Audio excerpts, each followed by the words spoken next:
So good morning once again. Welcome to day 2 of our intermediate class. So just a quick recap, right? So just a quick recap from our conversation last week. So last week we introduced the area of, the intermediate, like preparing towards writing the MS 101, MS 100 certification, right? So which is like the intermediate level of managing the Microsoft 365 platform and what have you. So today we'll be continuing that conversation. We'll be having more practical sessions. And then, if you have any questions, of course, please let me know. So before we jump right into it, I just wanted to quickly, because we got a lot of questions, people asking, oh, okay, where are class resources stored? How can they view recordings and stuff like that? So just to quickly give us a view of what that looks like. So from your Microsoft Teams, if you're currently on the call, you will see by the left-hand side, you would see charts, you will see Teams, calendar, and so on and so forth. So you just click on Teams, right? And when you click on Teams, it will open up this particular team where we're having our session, right? So, sorry, a moment, please.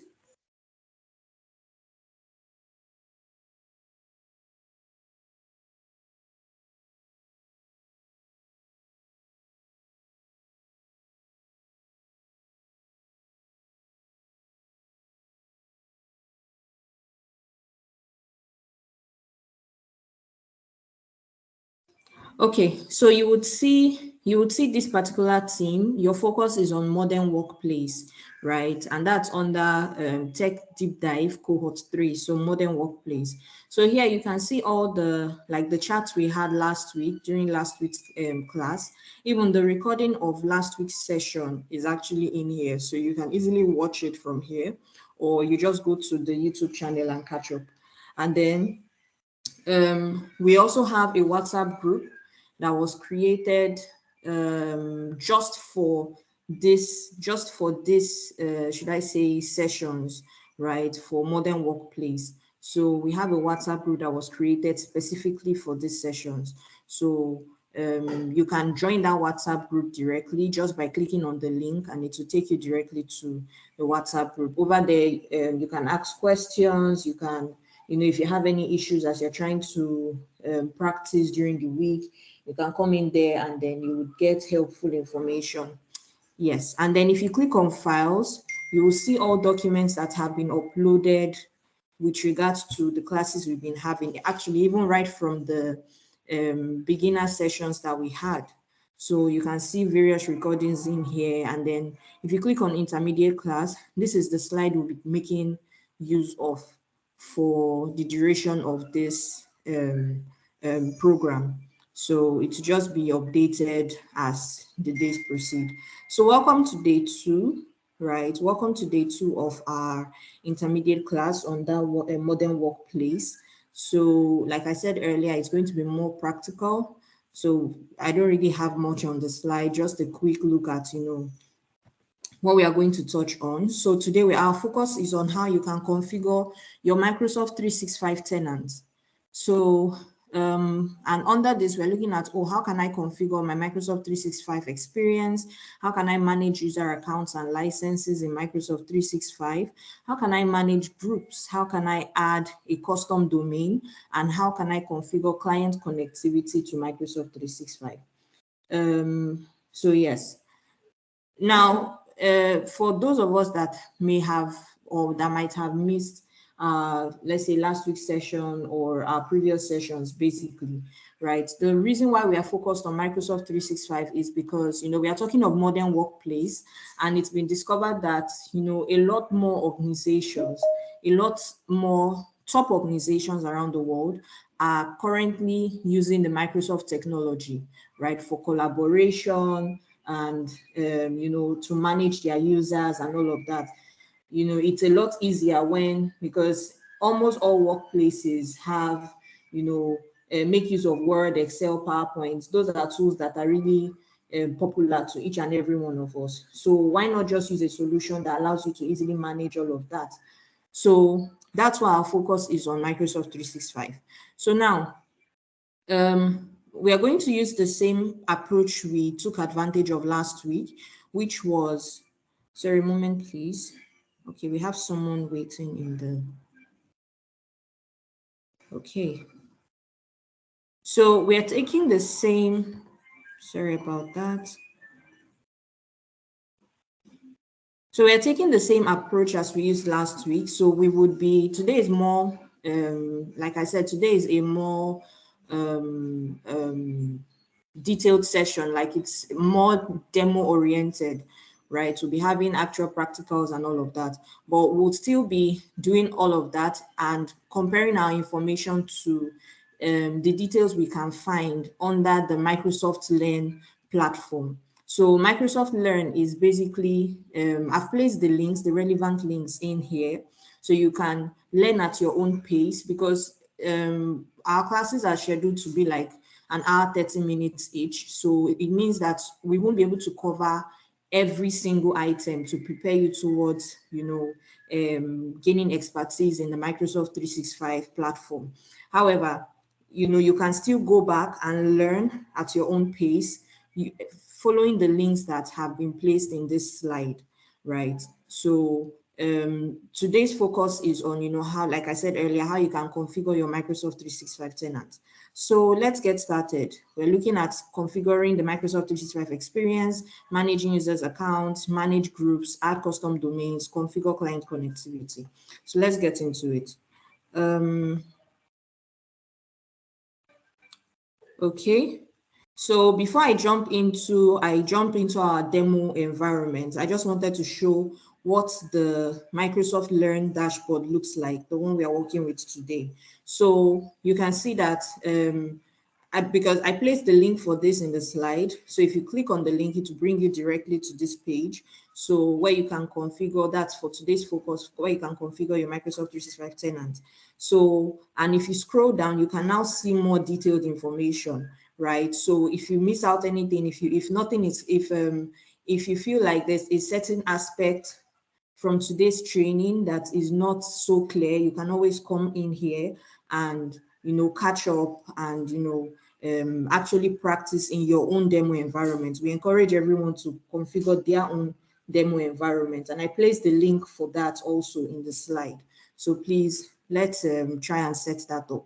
So how you can configure your organizational profile, how you can manage your tenant subscription, how you can, integrate Microsoft 365 with various apps, how you can complete your tenant configuration, manage users and licenses, manage groups. So when you click on each of these, it actually takes you like step by step, or, gives you more details on, the various things you can do to have all of this set up. So we'll just jump right into it. Now, once again, for those of us that were in class last week, so this is last week I shared the link for us to set up our demo environment. So if you've already set up your demo environment, it should have provide you with login details, so username and password, or email address and password as an administrator, and then you log into your own tenant. So when you log in, this is usually like the first page. You go to portal.office.com and it brings you right here. This is the home page for Microsoft 365, right? Despite the fact that it's a demo, this is a demo environment, but the look and feel is similar to a top organization that might have subscribed to like the Microsoft E5 plan. We spoke about the various plans available last week also. So the look and feel is the same thing. You can configure as many settings as possible, play around with the platform, get more familiar, and then going forward you'll be able to you'll be able to defend the Microsoft 365 platform, because you've gotten the hands-on experience. So from this home page, you can, if you scroll down, you can see like quick access to documents probably, or to let's say meeting links that you might have visited a lot. You can easily jump into Outlook for your emails. You can easily jump into Microsoft Teams, Word, Excel, PowerPoint, and so on and so forth. Now, if I click on the app launcher, Where I'm concerned with, because we're looking at admin settings, right? Administrative configurations. So if I click on admin, that brings me to the admin console for Microsoft 365. Now, mind you, this admin icon is not available to everyone. Let's say you're an administrator in your organization, right? Not everybody within the company can see this admin icon except their administrators. So they could be global admin, they could be user admin, compliance admin, and various other roles available. So it's unless they've been assigned an admin permission, that's when they can see this admin option. Otherwise, they just see the other applications and they can take advantage of it. So now if I click on admin, I already have it open here. So it opens up the admin console. Now, I've been using this demo account for say a bit now. So, but then it's still a similar experience that you would get, right?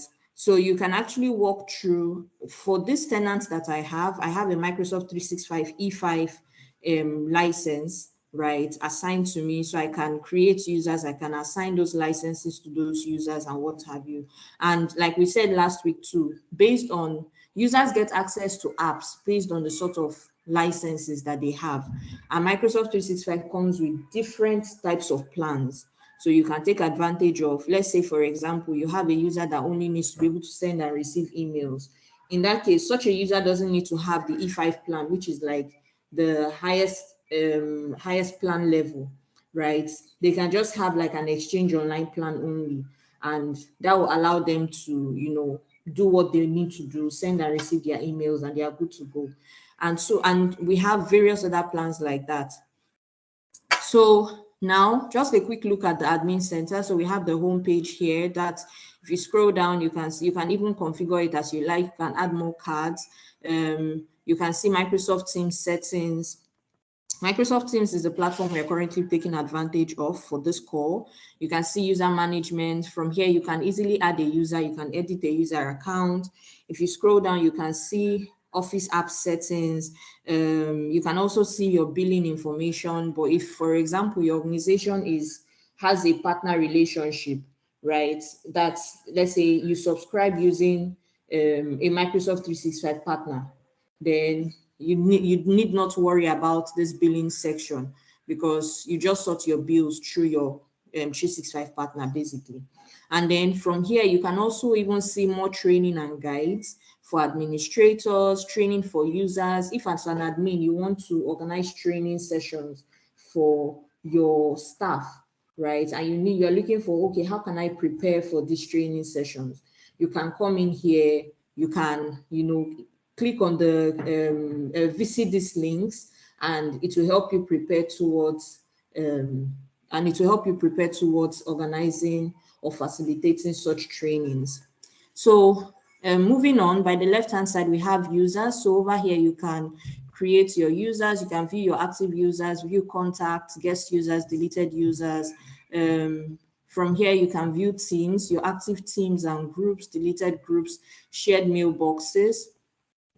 You can look at the various roles within your organization. So role assignments, if you have the sort of roles that are available to you. We have various administrative roles, which I mentioned earlier. So Exchange admin, global reader role, help desk admin, and so on and so forth. Then you can also create resource mailboxes. We'll talk about that more shortly. You have the billing aspect over here. So here you can view your purchase services, you can view your products, your licenses, things related to billings, really. You can view all of that in here. And then we have support. So if as an administrator, your users are experiencing some issues, you've received several complaints concerning the Microsoft 365, an application, or maybe users are unable to, carry out a particular task, and this is unusual, you can always come in here and submit a service request. And this opens up the service request directly with the Microsoft team. right? Who will now, they would connect with you and try to help you resolve that complaint, right? And then, oh, let me close this. And then we also have settings. So over here, you look at how to add your own custom domain. So for example, when you're setting up the demo environment, like I said, I placed in the slide a link for us to be able to configure, or to set up your own demo environment, your own demo tenant, so that you can try all of this out. So when you're setting up your demo environment, you get assigned a default tenant name, right? This default tenant name, you cannot change it. So what this means, for example, now you can see zw867.onmicrosoft.com. So this is what I use to log in to this Microsoft 365 demo environment. If you look at the top right, you can see one admin at then the email address, then the domain name, right, or the tenant name. So this is how I currently log in. When you request for my email address, I provide this and then I put in my password and I get access. Now, what if I don't want to, it's a corporate environment. Say I'm working with First Bank, right? And, we created this environment for another First Bank subsidiary. Let's say First Money, for lack of a better example, right? So let's say First Money. So now we have a domain name that is firstmoney.com, right? So how do I configure us to be able to how do I set us up in such a way that when we want to log into this environment, we log in with our domain name, for example, joan@firstmoney.com, right? Instead of using the Joan at zw867. No, we don't want that. So if you want to add that firstmoney.com domain name to this Microsoft 365 environment, all you need to do is you come over to this settings, then domains, and you click on add domain. Now, when you click on add domain, this is actually one of the aspects that is quite important in the Microsoft 365 configuration. And it's something that also comes out a lot in the exam. If you're looking to write the MS 100 exam, they ask that, okay, how do you configure an environment to be able to send emails using a particular domain name? So where do you go to do that? You do that from settings and then domains, and you add the domain. So you add the domain over here, like I said, for example, firstmoney.com, right? And then you click on use this domain. So it would bring up some, so how do you want to verify your domain? So actually, I'm not the owner of this First Money domain. I'm just using that as an example. But let's assume that I own the domain. It's already picking up where the domain is hosted, and that's on Cloudflare. Now it's telling me that, so I can click on verify, and it will take me to Cloudflare to sign in, and then I can verify my domain and so on and so forth, right? That's for me to verify automatically. However, I do not want to verify automatically because I do not own the domain. So if I click on more options, it will give me other options, right? So, and one of the most popular option is to add a Txt record to the domains DNS. So when you purchase a domain from a third party, from like GoDaddy or a web host, basically, right? You have a DNS management console where you can basically manage that domain. So if I select this option to add a Txt record, it's going to generate a record for me to go back to, to log into that DNS management console and enter the Txt record. Now, once I enter the Txt record and it propagates, right? Microsoft 365 is going to be able to see that, oh, I've been able to verify that I own this domain. The mere fact that I'm able to enter that Txt record proves that I own the domain, right? And then it will go ahead to approve that domain addition. So if I click on add a Txt record, this is yet another question that comes up in the exams, right? So how do you verify domain ownership? So one of the options will always be add a Txt record, and that's the correct one. So you click on continue, and then it's going to, yes, it's going to generate the record for you to enter. So Txt name at, Txt value, you copy this and you place it in your DNS management console, and the TTL is 3600. Now, if you have access to this domain, all you need to do is to enter all these details, and when you do, you come back here and click on verify, and once it propagates, right, it will verify that, oh yes, this domain belongs to this organization, or this domain belongs to this user, and they can now, we can now we can complete the configuration and start to use the domain as required. Now, because I do not own the domain, I'm just going to step back. Let me just go back to domains, right? So now you can see that because I even started the process of adding the firstmoney.com as a domain name to my Microsoft 365 tenant. So it's already entered it in here. However, it says the setup is incomplete, right? So until I complete this setup, when I verify ownership of the domain, there are still some other records that I need to enter to be able to send and receive emails using this domain name, right? There are still some records I need to enter to be able to protect against phishing and to protect against phishing and all of that. So the system is going to provide those records for me, and then it just walks you through the steps to complete your domain verification. And once you've completed that domain verification, then the status of this domain name now changes. It will no longer appear as incomplete. However, it will now appear as healthy, right? Just like how you see for the default domain over here. Now, another thing, until you complete the setup of a domain, you cannot use it. You can't let users make use of the domain name within Microsoft 365.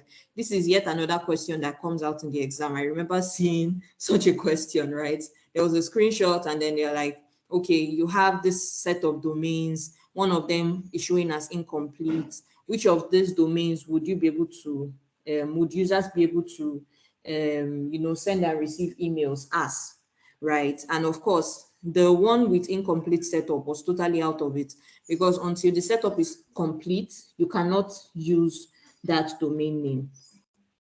So I can just go ahead, since I'm not the owner of the domain, of this domain, I was just using it for test. I can just go ahead and remove it, right? And we'll proceed.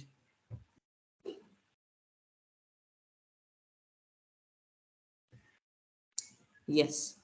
So now that's out of the way. Other settings that we can configure in here, we have organization settings, we have partner relationship integrated apps. So if I come to organization settings, right, this is the area where, so you can set up auditing, you can set up Microsoft, you can update the settings for your Azure information protection and so on and so forth from here. Like, it gives you quick access. You can configure multi-factor authentication from over here and so on and so forth. Now, an area that, yet another thing that normally comes up during the exam, right? An area that is usually good to take note of. If you come over to security and privacy, this password expiration policy. So this is where you set the expiration policy for your organization, right? So do you want the password for your users to expire? Do you want it to not expire? This is where you configure that. So the default setting is set passwords to expire. However, if you uncheck this, you can now, oh, sorry, set passwords to never expire, I mean. So the default setting is that passwords are set to never expire within the organization. But of course, maybe because of security reasons, because you're scared that your users might not set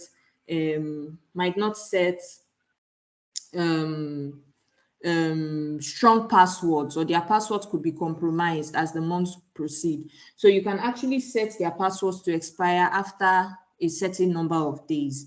So days before password expires, let's say you want them to reset their password every 30 days, that's every month, or every 60 days, that's every 2 months, or every 90 days, that's every 3 months. You can configure it as required. So like it says here, the number needs to be between 14 and 730, right? So I can set this as 90, for example, and then click on save.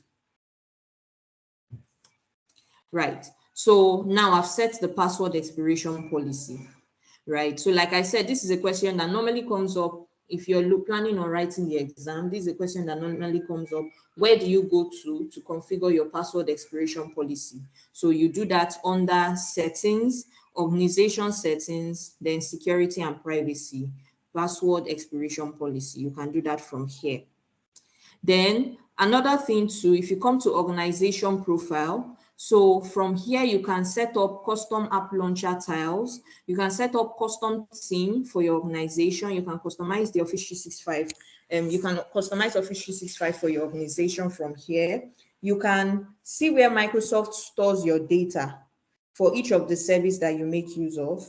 And then an area that you can also look at, maybe you want to update your organization information, you can do that from here. Information like your organization name, the street address, city, state, zip code, and so on and so forth. You can do all of that from here.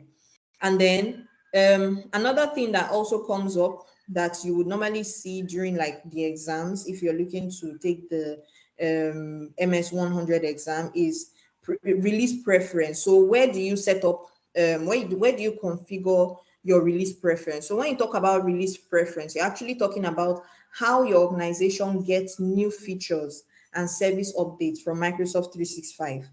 So the default setting is standard release. So meaning that your entire organization gets updates, Microsoft 365 updates, when they are released globally, when they are released broadly, when they are made public, right, to companies.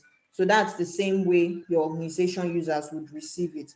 However, you can change the settings. So it's possible for you to say, okay, you want it to be targeted release for everyone.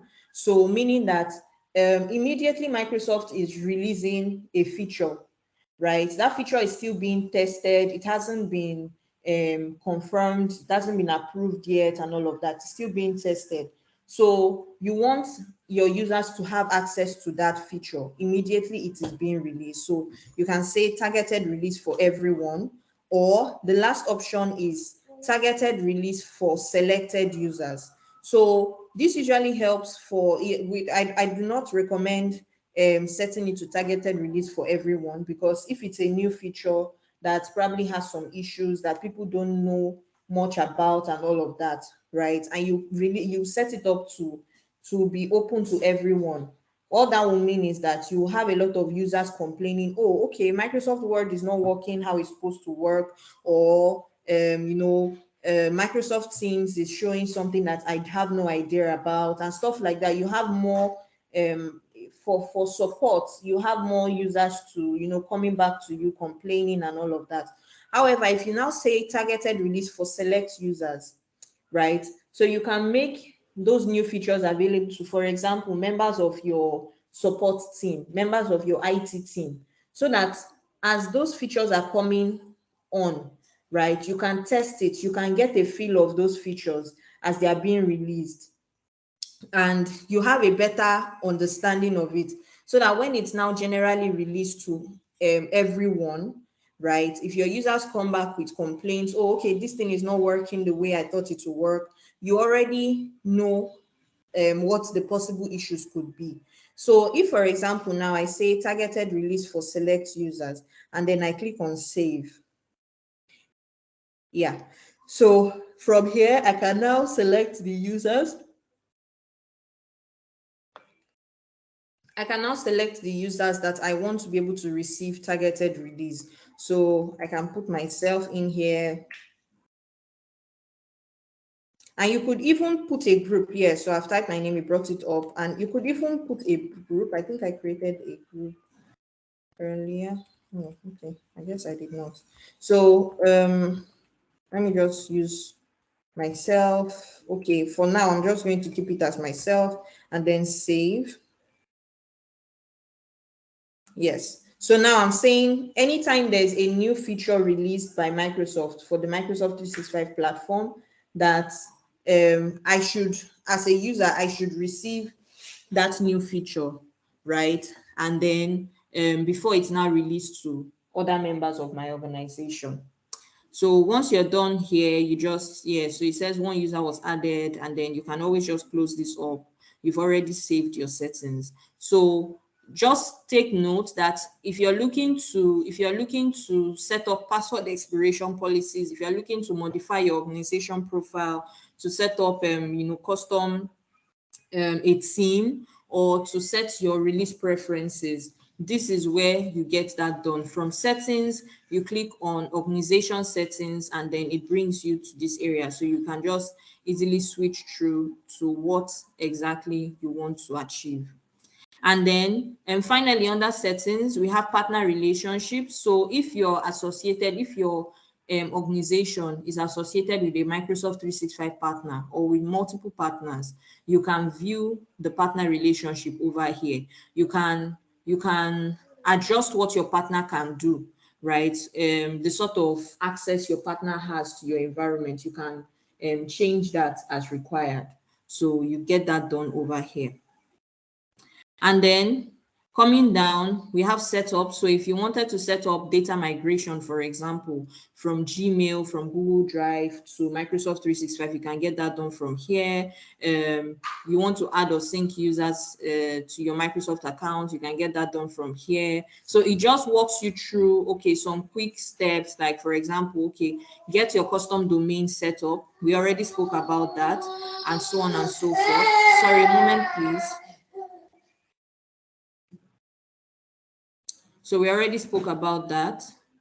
Okay, yeah, so get your custom domain name set up and all of that. You can get it done from here. So moving on, you can also view reports. So you have like usage reports. I usually like to focus on this for my Microsoft 365 environment.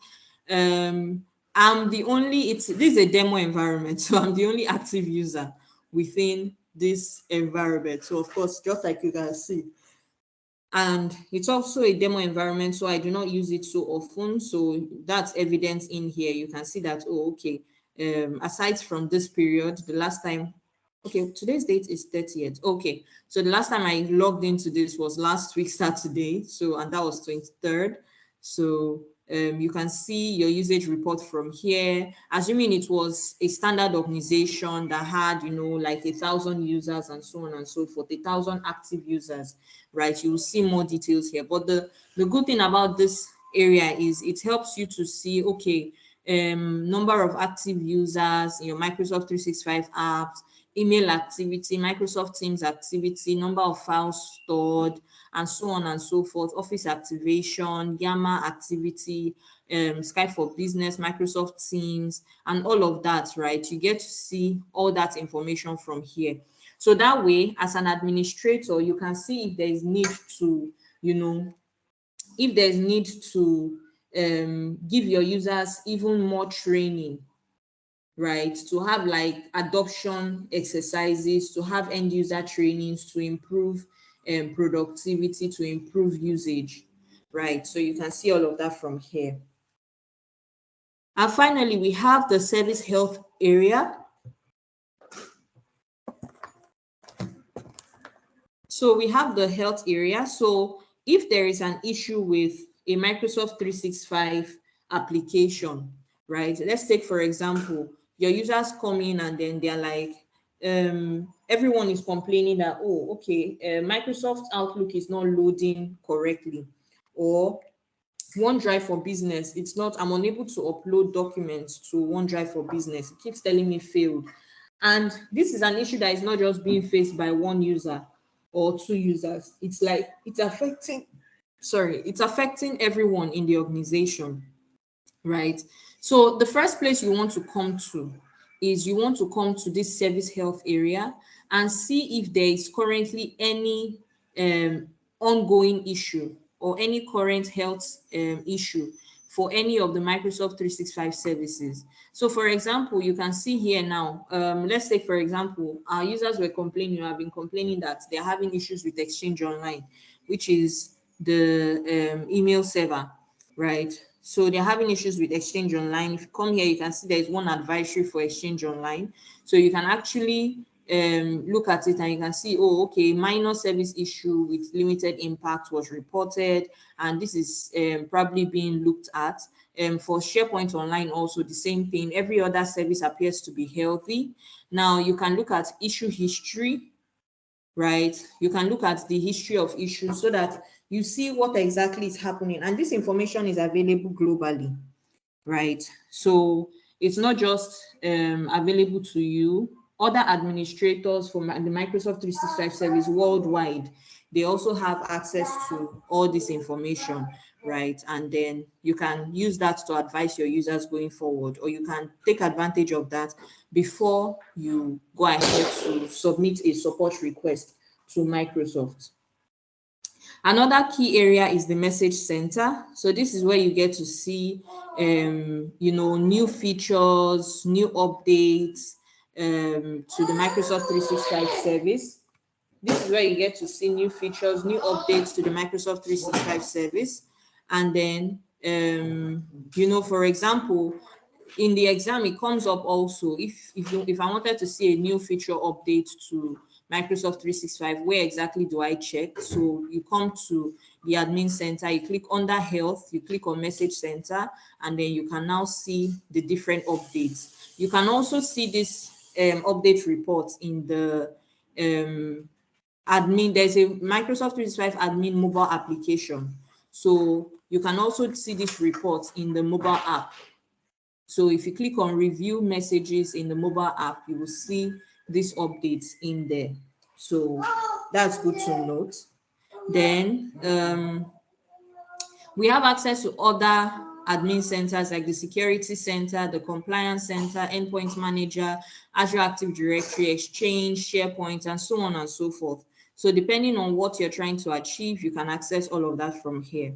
Now, we've looked at, so far, I think from support downwards, we already did like a more detailed review of the areas in there. So I'll just come over to users. How do you create a user, right? So if you click on active users, for example, I can see, all the users within my organization, their display name, their username, which is their email address, what sort of license does this user have assigned, right? I can see that from here.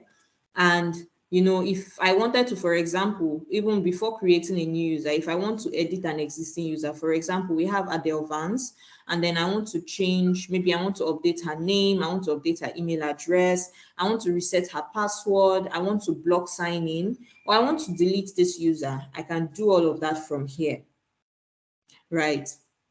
So, and then you can even see here, it says the password for this user expired and they can't sign in. Send a password reset message to their alternate email address. So meaning right from here, I can already see that if this user attempts to log in with her current password, she would not be allowed access. So I have to reset her password, or I have to send a password reset message to her alternate email address.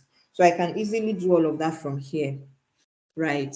So I can manage the user's username and email from here. I can view the last sign-in attempts in the last 30 days. I can sign the user out of all active sessions. So take, for example, Adele gets back to us that, oh, her device has been hacked, right? And, that she has experienced a device hack. Someone has stolen her device or something like that. I can quickly come over here and sign her out of all sessions so that the hacker doesn't have access to her Microsoft 365 account. I can block sign in, and then while she tries to recover her device. You can view the groups that your user is a member of. You can view more information about their contact details from here, and so on and so forth. So, and then you can also view the licenses that the user has assigned. So Adele has the Microsoft 365 E5 developer plan assigned to her. If I want to take that out, maybe Adele is no longer in the organization, or for one reason or the other, we need to remove the license from her and assign to someone else. right? So I can uncheck this box and you can see now it says 9 of 25 licenses available. And once I'm done, I click on save changes and we are good to go. Yeah. And then if I want to add a new user, so if I want to add a new user, I can do that from here where it says add a user. So I click on add a user and then I can enter the user's first name, last name. So I will just say, let's say gig test, and it automatically brings the display name down. So gig at, and it picks the domain name. If we had other domain names configured, you can select from there. And you can say, okay, automatically create a password, or you can uncheck this so that you are the one as the admin that sets an initial password. But I can leave this as automatically create a password. Do you want the user to, do you want to make it compulsory that the user has to change their password when they first sign in? That's usually recommended because, of course, and as the admin, you do not want to have access to your users' passwords. You want them to know that their accounts are secure as can be. So you can leave this checked. And then do you want to send the password in an email to the user, or to, to yourself as the administrator upon completion? You can check this box or you uncheck it. And now you click on next. Then here you can set the location of the user. Oh, this user is located in United States. This user is located in Nigeria. This user is located in the UK. You can set the user's location from here. You can assign a user product license. So it will always give you a list of the licenses you have in your environment. So for now, this environment only has the Microsoft 365 E5 developer license. So that's why that's the only license you can see over here. So, and you can also create a user without a product license. So in cases like that, maybe for example, you're trying to create an account that you only want that account, you want to give that account management permissions, so admin permissions. You want to be able to use that account to manage certain user properties and stuff like that, or user settings. So in that case, you do not need to assign a license to the account while creating it, right? So depending on the use case, you can assign or you can create without a product license. So I'm just going to create this user account with a product license. And if you click on apps, you can see the list of apps that the user has access to. So this is also another question that comes up in the exam. You can see they can give you a screenshot, for example, right, of okay, let's say you see a screenshot like this, and then there's a question that accompanies it that, oh, okay, let's say Exchange Online Plan 2 is unchecked, right? And then a question accompanies it and says, oh, this user is trying to send a user, let's say Adele, in your environment. You've created a user account, her name is Adele, and then Adele is trying to send emails using the Microsoft 365 platform, right? Adele is trying to send emails using the Microsoft 365 platform, but complains that she's unable to do this. Why is that so, right? And then maybe you have this screenshot. And the reason why Adele will not be able to send emails is because she does not have Exchange Online enabled for her account. So unless she has Exchange Online enabled for her account, she can't send or receive emails, right? So that's why Adele will not be able to do so. So you have to come back here as an admin and and check this box so that Adele can be able to send and receive emails. So since it's checked, I can click on next. Now, this is where you set your user roles and permissions, right? So by default, when you're creating a new user account, it creates the user account without any admin privileges, without any admin access. However, let's say I'm creating this user, his name is Gig, and then I want him to be able to, reset passwords for users. So I want him to be a password administrator within the environment. I'm doing, mind you, first of all, there's the administrator permission that has the highest level of access is called the global admin. So the global administrator can basically do everything within the Microsoft 365 platform, can create users, can delete users, can create, can reset passwords, can, assign users to various services and stuff like that. So, but then because you're having a user, it doesn't mean that you need to give everybody it doesn't mean you need to give everybody the same a global administrator permission. In Microsoft 365, we always advise users, or even actually IT as a whole, in the tech industry, we always advise that you give users the least the least permissions, right? So the lowest level of permission that is required. If this user only needs to be able to reset passwords, why are you making them a global administrator? Why are you making them a compliance administrator? So if I wanted to make sorry, a moment please.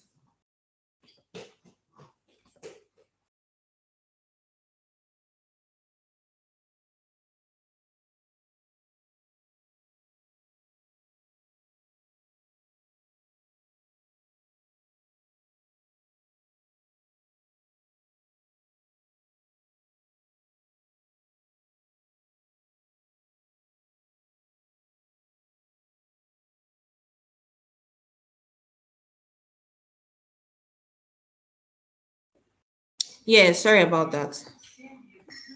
Okay, so if okay, I want this user to be able to manage, like, exchange online properties, to be able to create and manage groups, to be able to manage service requests, and so on and so forth.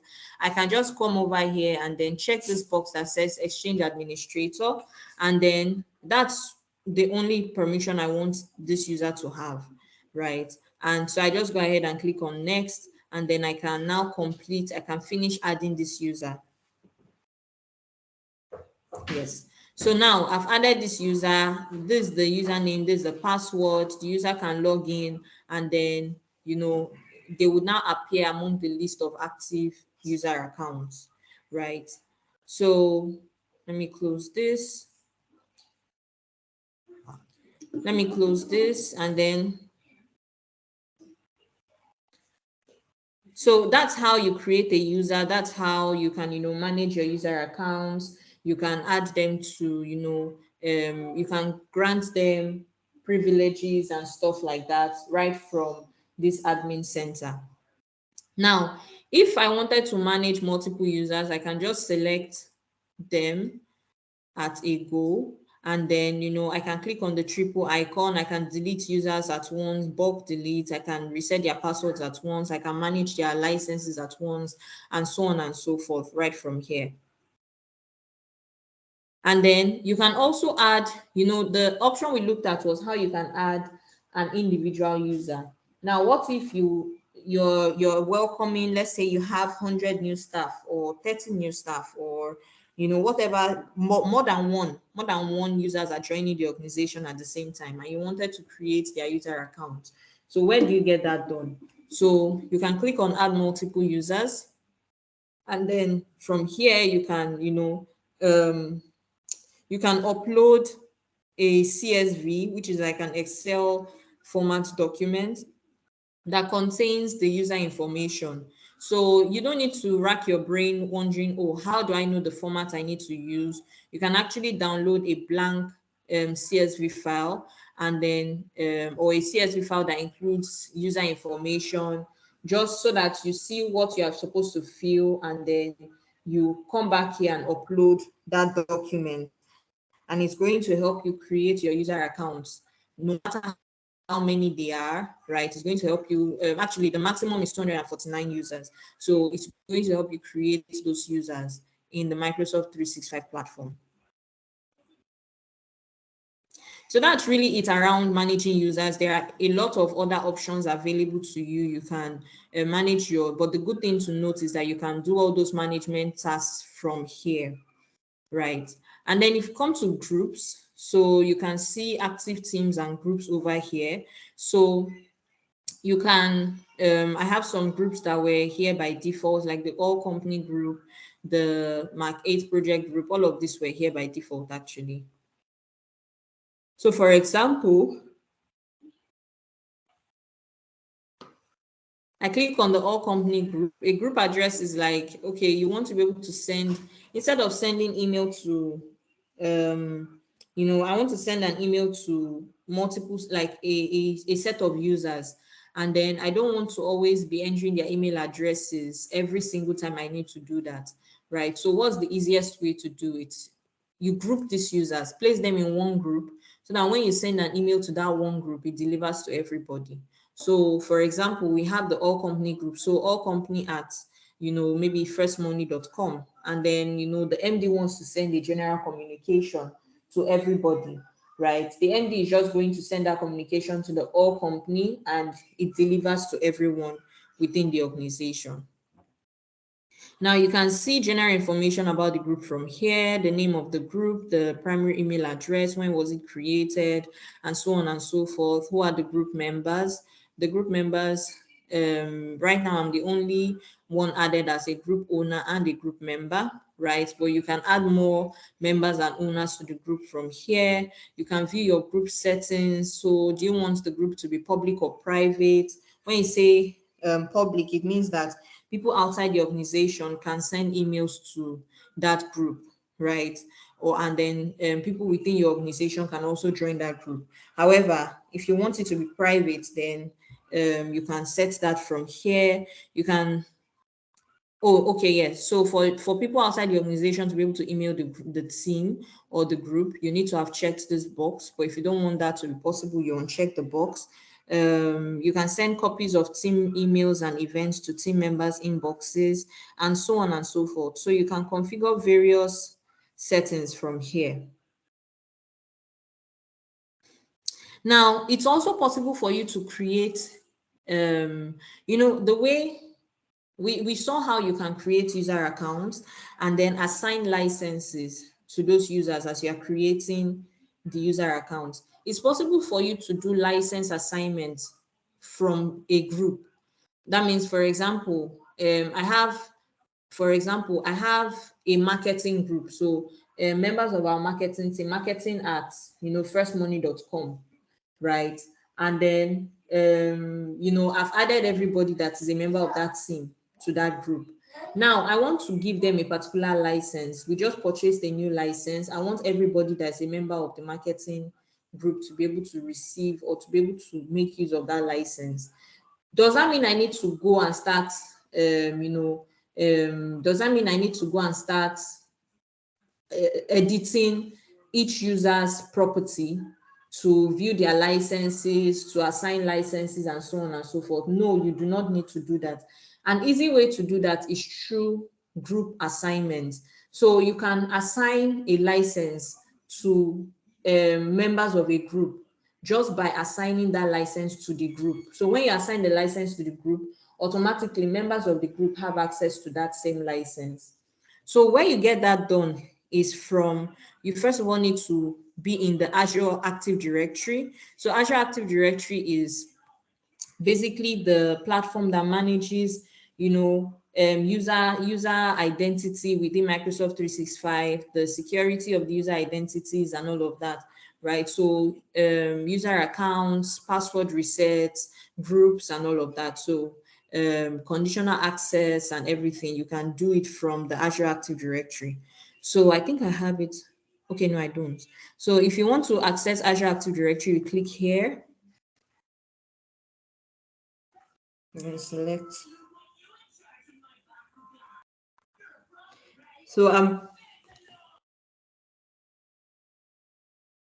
So now I'm in the Azure Active Directory. You can see it's a different view from the general admin page, right?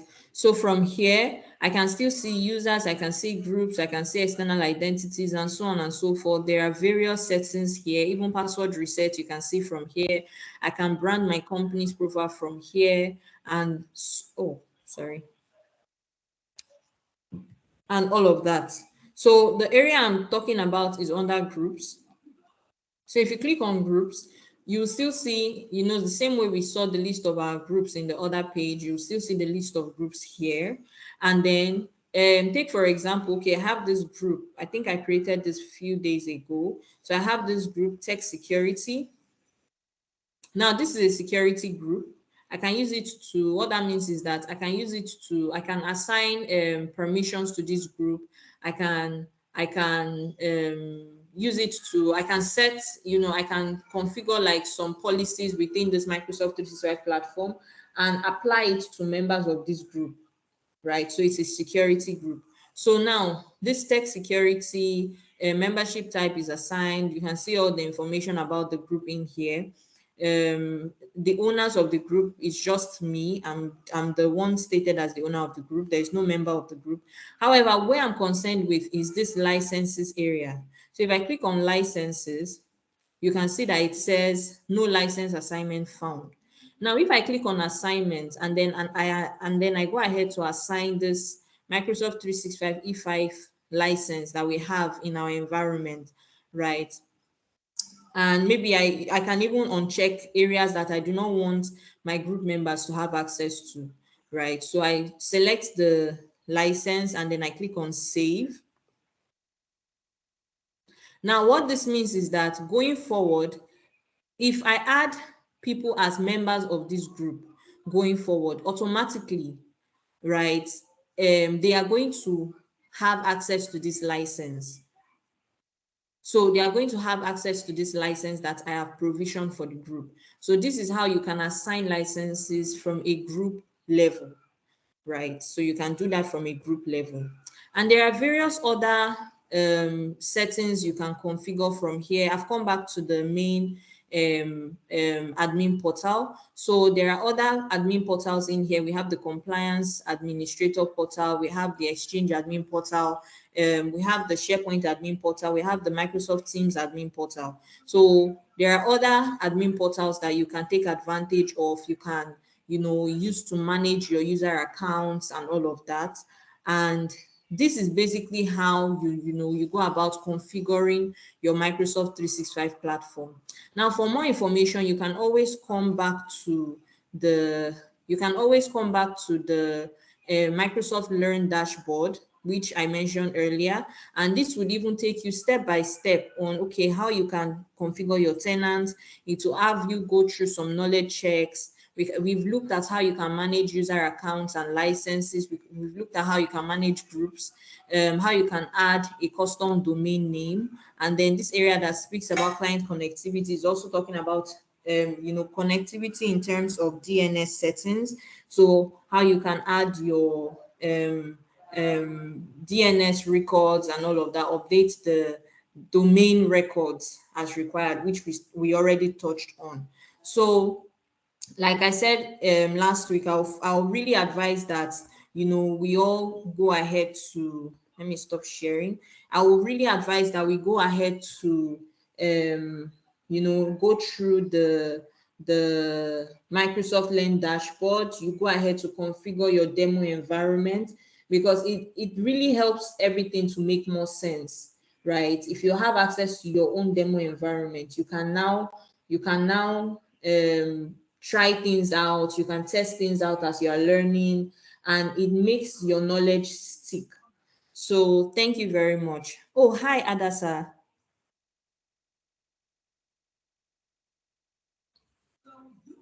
Hi. Yeah. Good So morning. good morning. I don't know at what point you joined, but then do you have any questions?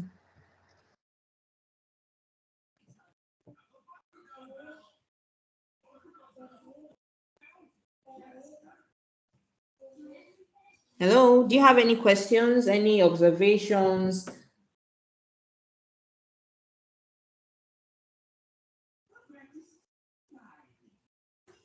Okay, I'll take that as none.